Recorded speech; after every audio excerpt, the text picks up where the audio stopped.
Fly fishing is often referred to as an art.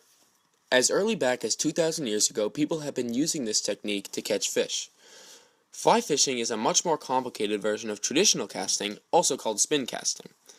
The point of spin casting is to get a heavy lure to a point of your choosing while having an almost weightless line follow it. In fly fishing, the purpose is to get an almost weightless fly to a point of your choosing while being guided by a weighted line. You must practice this art before perfecting it, because unlike in traditional casting, fly fishing never allows you to get lucky and catch a fish. You have to know exactly what you are doing. In the movie we watched earlier this year, A River Runs Through It, we are able to see the true excitement of fly fishing.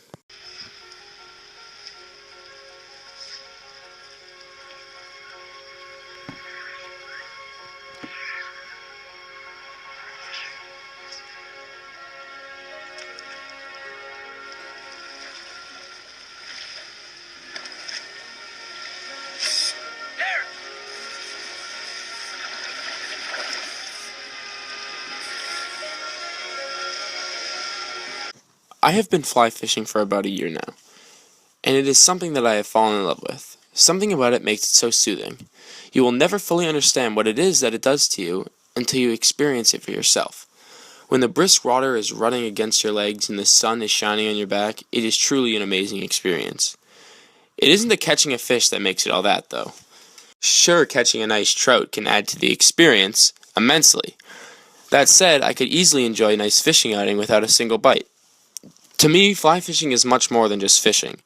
It is a way that I am able to forget about it all and just think and relax. It is a way that I can get in touch with nature and just enjoy what is around me. I am sure many remember Joe St. Cyr. Joe added to my experience greatly. He was the one who had taught me how to fly fish, in the lake right here on campus. It was around this time of year when Joe first brought me out there and showed me just how amazing the art can be. Within minutes, I had a fish on, and it was in that moment I fell in love with it. I had never had so much fun fishing. What many of you may not know is many teachers on campus also share the same passion. Some of those teachers include Mr. Maltz and Mr. Benson. Mr. Benson was introduced to the art by his father. He was lucky enough to spend his summers in the dreamlands of fly fishing, Montana, along the banks of the Gallatin and Madison River. When asked what he loved about it, he answered with how it takes you to the most beautiful places. Here is what he is referring to. That is pure beauty.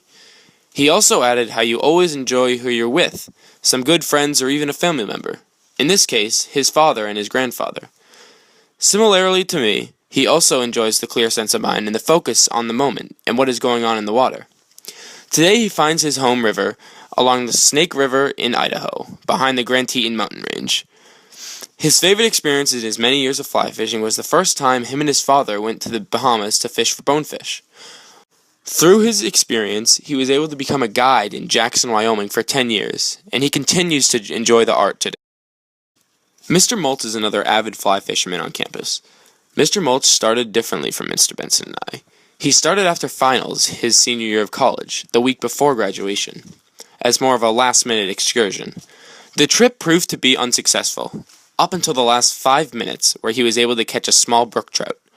For someone who has little experience, this accomplishment may seem minute, but anyone who can relate will know just how exciting this would be. Among all three of us, Mr. Benson, Mr. Maltz, and I, all had the same impression on the mindfulness of the art. It is amazing how focused and how much concentration you need. This is something that Mr. Maltz expressed heavily. What I marveled at mostly is how you could see how amazed he was, in his eyes. You could tell by the way he was talking, this is something he truly loves. To end the conversation, I asked him what his favorite moment in his fly fishing career was. It was during an outing with his friend, along with Mr. Maltz's 8-year-old son. Him and his son noticed a rainbow trout rising to the surface continuously. After almost 50 attempts, his son finally got his first hookup. Unfortunately, the fish broke off, and Mr. Maltz looked down at his son, who had started to cry. To his astonishment, Mr. Maltz realized his son was not actually crying out of sadness, but out of joy that he had finally snagged his first fish. Mr. Maltz had expressed to me how proud he was of his son in that moment. It was clearly extremely amazing for him. Fly fishing is a way of life.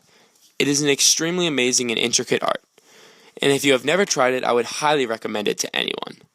It is a way to get in touch with nature and a way to clear your mind by making you focus on nothing but the water.